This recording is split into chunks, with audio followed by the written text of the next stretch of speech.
Hello everybody and welcome back. It is good to talk to all of you again on the super windy Wednesday. If you pick up any sort of sound in the background that sounds like things bumping or knocking or anything like that, it's the wind. Anyways, so what am I showing you guys today? Well, today we're looking at tier 10 competitive games. So this is basically on the NA server right now, something called Fight Night, and it involves 7-on-7 tier 10 ships. Now the only limitation is you're allowed only one carrier, but there's no other limits there. And basically you can pick whatever kind of team and strategy and tactic you want to play. The battles do occur on the epicenter mode, and this does have a tendency of forcing fights to happen, right? It's not like we have maybe 3-cap domination, where the fight really does have a tendency of slowing down and becoming a lot more stagnant. Here, you go in with your team, you have a plan, you have a strategy to deal with the map, deal with the enemy team, and you try to execute that strategy to the best of your ability. Taking a quick look at Lazy Noob's team, you'll see that they've gone with one Hakuryu, a single destroyer, a Des Moines over here, and 4 battleships. 3 of them Kurfürsts, and 1 of them being a Yamato. On the other hand, Salty Seaman's team, they've gone with a carrier. They've gone with 2 Kurfürsts, a Des Moines, but they've gone with 3 destroyers. So a bit of a different idea there, what they want to accomplish.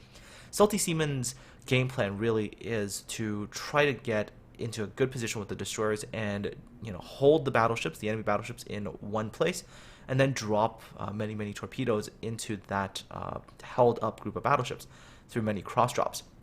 Lazy Noobs, of course, realizing that the enemy team is more destroyer heavy, obviously is going to opt to try to force a fight as quickly as possible.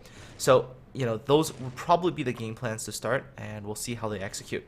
At the beginning of any battle, at tier 10, of course, the carriers are the ones who first get into the fight, and of course they always tend to fight, generally speaking, in the middle, as that is the point you want to get to with your destroyers to try to cap as quickly as possible.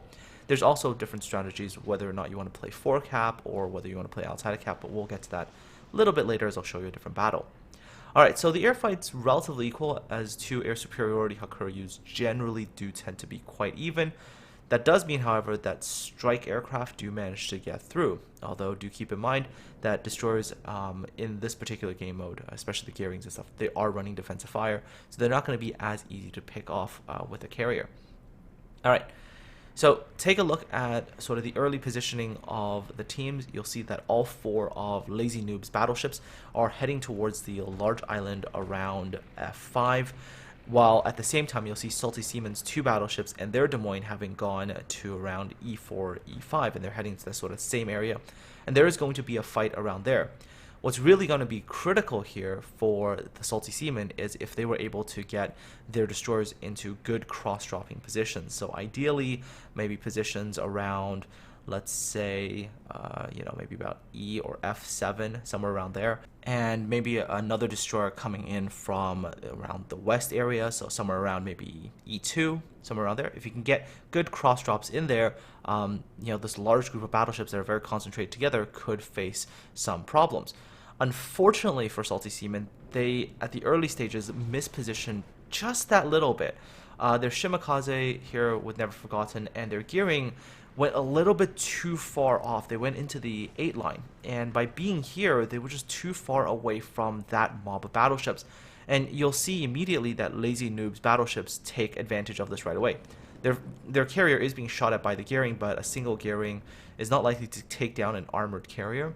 So you'll see that the reaction here is very quick. The Lazy Noob's battleships know that in terms of destroyers, the only one they're going to have to deal with is a singular destroyer that might be in this particular area, but it's not going to be enough torpedoes to take off the HP of 4 tier 10 battleships. So Lazy Noob's battleships obviously want to force this fight to their advantage right now.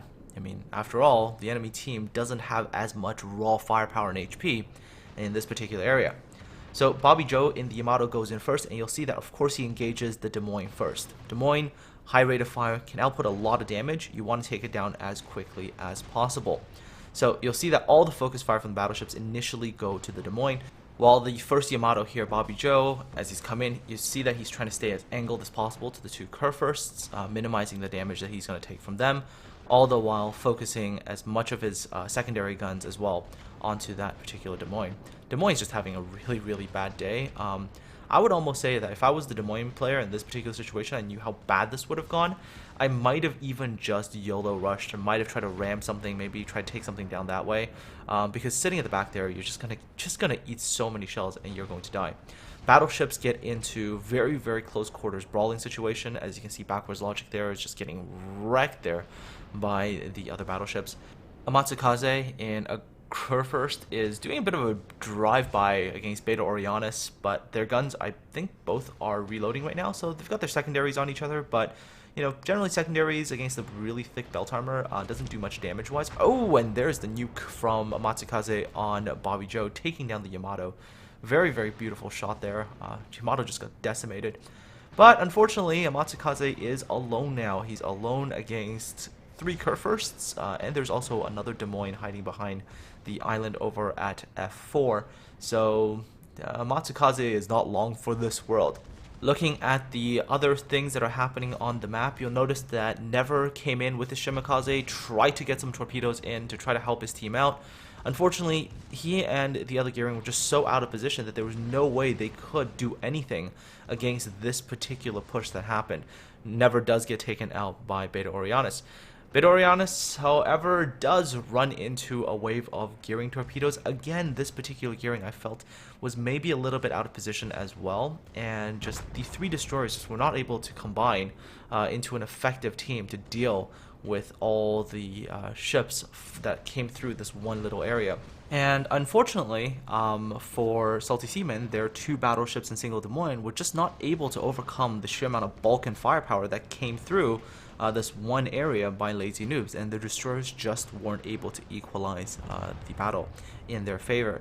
So pretty much 6.5 minutes in, and the battle is pretty much decided. There was a little bit more DD hunting, as you know, Salty Seamen had 2 extra destroyers and that 1 carrier that had to be hunted down, but the match was pretty much decided by then. Alright, and moving on to a different battle, and this time we are on Epicenter Ocean. And this time you'll notice that the team compositions are vastly different. We're talking completely different team compositions. On Elder's Frogs, which is the green team, you have 5 battleships, so 3 Yamatos, 2 Kurfürsts, a Gearing, and a Shimakaze. And on the other team, which is War Beastie Boys, you see a Hakuryu, 2 Zals, and 4 Khabarovsks. So, vastly different approach to this particular battle. Elder's Frog's major advantage right now is their huge HP pool, and their role is basically to get onto that cap, bully off the enemy ships, and essentially hold the cap for as long as possible and try to get as big of a point advantage as they can. And War Beastie Boys really is going to try their best to burn and torpedo everything down on Elder's Frog's team, and then basically retake the cap and hopefully be able to gain enough points in order to get the victory, or at least be able to kill all enemy ships. So, kind of contrasting philosophies and strategies here. In my personal take on this one, I think Elder's Frog's team really does lack a carrier, and I think the 3 Yamato pick is a little bit odd. If they really wanted a lot of bulk and a lot of HP, it might have been better to just go with, you know, maybe 5 Kurfürsts, or maybe even 4 Kurfürsts and an armor tier 10 carrier. That could be maybe a better composition. Now, unfortunately, Elder's Frogs, they don't have the carrier, and so without carrier, enemy carrier is definitely going to spot their 2 destroyers first. And without that carrier providing top cover, these 2 destroyers are basically going to get engaged by enemy destroyers as soon as they get within range. And as you can see right there, 2 Khabarovsks engaging the Gearing, and on the other side you'll notice that immediately you see 2 Khabarovs starting to engage the Shimakaze as well. So Elder's Frogs, in terms of that vision advantage, or at least being able to be even on vision, huge disadvantage not going with a carrier. So maybe a little bit of a strategic mistake there in terms of planning their team out, but they still, mind you, have a lot of bulk within all those battleships, and you will see how this battle evolves. So thanks Long here in a Shimakaze is now coming under fire from 4 Khabarovs, so definitely a smart idea to just disengage and get out of there as quickly as possible. And what you'll see is that Elder's Frogs destroyers, they very quickly realize that they're just not going to be able to really dictate anything to the enemy destroyers. I mean, they're outspotted from the air, and there's no way you're fighting Khabarovsk in a gun battle when you are spotted. So what you'll see the two destroyers do is they shift into more of a support posture, more of a defensive posture for the battleships. And they're going to try to offer what kind of support they can, and that's usually in the form of things like smoke and those kinds of things. And at the same time, they are going to become priority targets for the enemy team as well. You know, if you can take away that smoke cover, the battleships become a lot more exposed, especially on a map like this, which is big and open, right? All right, so see the initial push on by the Khabarovsk onto the cap. So they have gotten that initial cap, advantage. However, you'll see as the battleships start pushing on to the cap, the destroyers on the enemy team on War Beastie Boys really have no choice but to start backing off. The Khabarovsk choice for me was also a bit of an interesting one. Like, the Khabarovsk is a great harassing destroyer, and I feel like War Beastie Boys really did get a lot of firepower from those Khabarovsk. But at the same time, I think it might have even been better at times to maybe see like 2 gearings. The additional torpedoes, I think, really could have stalled the battleship push a little bit more, and those torpedoes generally do hurt a little bit more as well. And plus, the gearing's not bad as a gunboat, right? It can stealth fire as well from a reasonable range, and against big slow targets like battleships, I think 2 gearings could have maybe been substituted in there.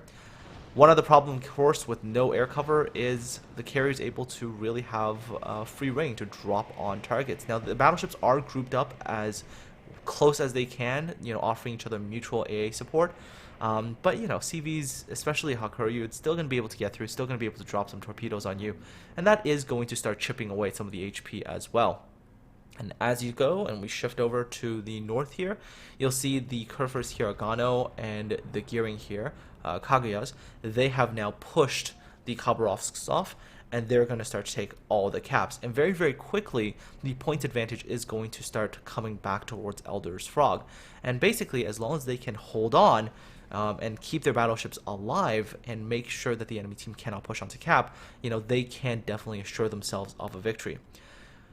Down here to the south, you'll see that Ur in the Kurfürst has taken a lot of damage, and Thanks Long tries to get in there to help, but unfortunately drops the smoke a little bit too early. I feel like could have maybe gone in a little bit closer and maybe made a bigger smoke cloud that not only benefits Ur, but also the 2 Yamatos, and I think that might have been a better decision. Unfortunately, Thanks Long drops the smoke just a little bit too early, and you'll see that he's able to cover Ur, he's able to cover Akito, but Run Like an HK Reporter just doesn't get any smoke cover, and Ur was already burning to death. So here, unfortunately, HK Reporter is now going to take a lot of the focus fire that had Long just been a little bit slower with that smoke, would have been able to cover both of them, able to keep the battleships around that little bit longer.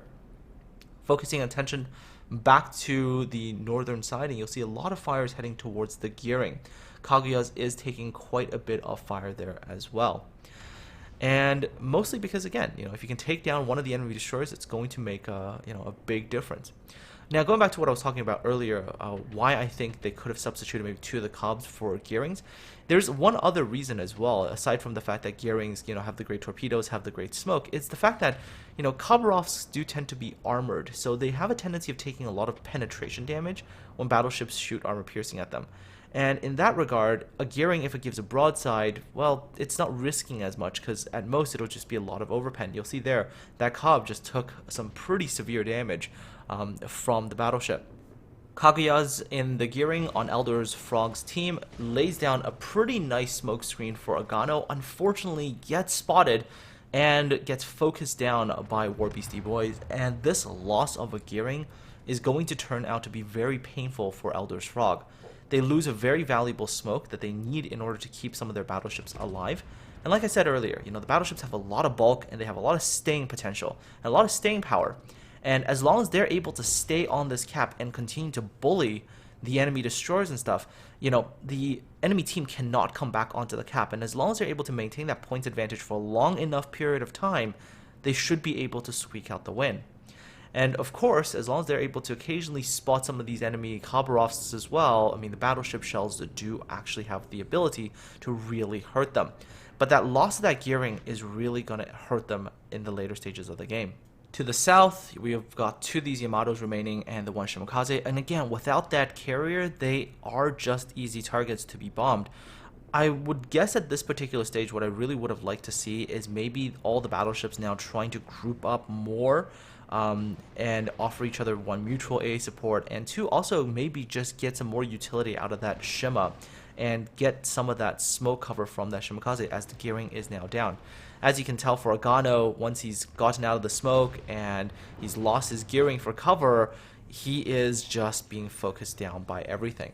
The two Zhao picks as well on War Beastie Boys, I mean, you can see that what they're doing is they're just hanging back at stealth range, letting the Cubs do most of the work in front, and they're just lending in what support fire they can. And without the ability to spot those Zhaos, because again, no carrier, you know, Elder's Frog really has no ability to engage those particular cruisers, and really the only option they have right now is to try to get rid of all the Khabarovsks. But, you know, for those of you who've played a Cobb or played against a Cobb, you know how difficult that is because, you know, well, Khabarovsks are, they're fast, they're, you know, not easy to hit all the time, and they're just very, very annoying ships. They're very pesky. All right. Now, you'll notice that some of the Cubs have taken some damage, and this is kind of why I was saying, like, I would have maybe preferred to see, like, 2 Cubs and 2 Gearings, and split them off into, like, 2 teams of Cobb Gearing, like that. And you get like sort of equal, almost equal, or close to equal levels of firepower almost, but you have that little bit more utility with those torpedoes, and you can harass battleships at much longer range with gearing torps than you can with Cobb torps. Still, I mean, you know, everything right now seems to, you know, in terms of ship numbers, favor War Beastie Boys, but, you know, battles can change as one of the Cobbs goes down. Slap gets taken down by Mercury. And as the Khabarovs start falling, you'll notice that this battle was actually quite a lot closer than, you know, what you would feel at this particular point in time, because you're basically only seeing Elder's Frogs losing ships and not so much War Beastie Boys. But remember, Elder's Frog has had this cap for a very long period of time. You know, they've maintained this cap advantage for quite long, and there we go, Mercury, my bad, got the name wrong, got a very nice shot there on Tideson. And there goes another Cobb, and right now they're almost 300 points in the lead, right? But this is where I was saying, this is where I felt like Elder's Frog really was going to start missing that gearing, right? Had the gearing still been around, you know, the gearing could continue to throw torpedoes into this area, continue to maybe zone this area out so that War Beastie Boy ships don't really just freely come onto the cap.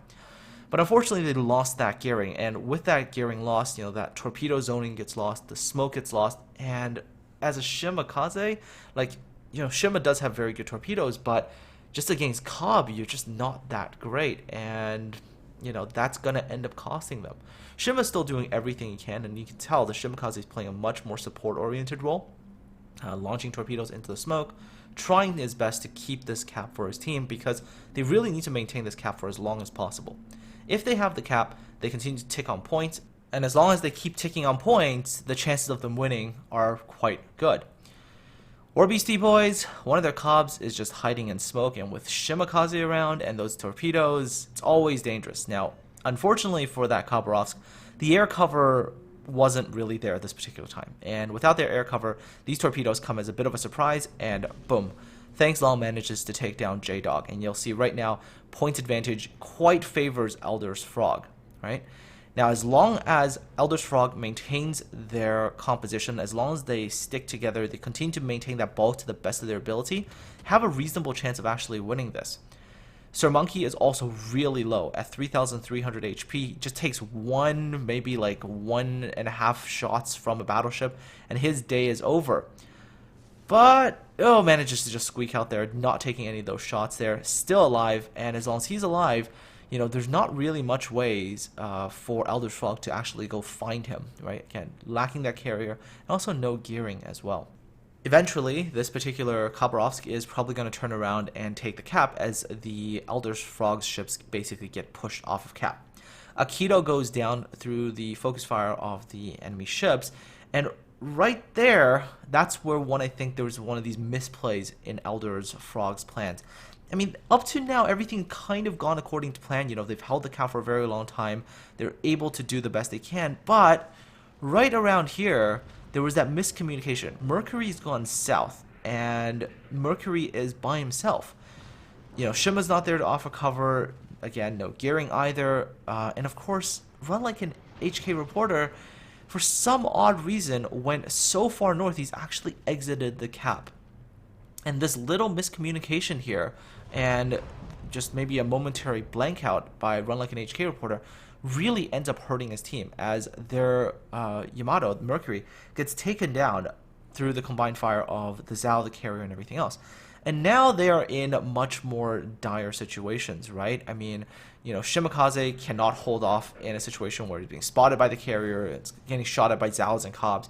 So Shima's doing the best to try to disengage from this fight. You'll see the cap is starting to get taken back. And with almost 7 minutes on the clock, there is enough time for War Beastie Boys to take back all the caps and really get all the points to come back in their favor. Of course, they're going to continue to try to hunt down the 2 remaining ships, but I feel like right there, that one mistake by that Yamato, just going a little bit too far away, that momentary blank out, miscommunication, ends up costing his team big. Mercury, which was the Yamato holding down that cap area, while, had he had the additional A support, might not have taken as many torpedoes, might have been able to hang on there a little bit longer. The Shimakaze might have been able to help out there potentially with a smoke. I'm not sure if his smoke was up at this particular time. But yeah, unfortunately, battleships just take a long time to turn around and reverse course, and you'll see, if you go too far north, it takes you forever to get back. And doing his best to try to stall this cap as long as possible.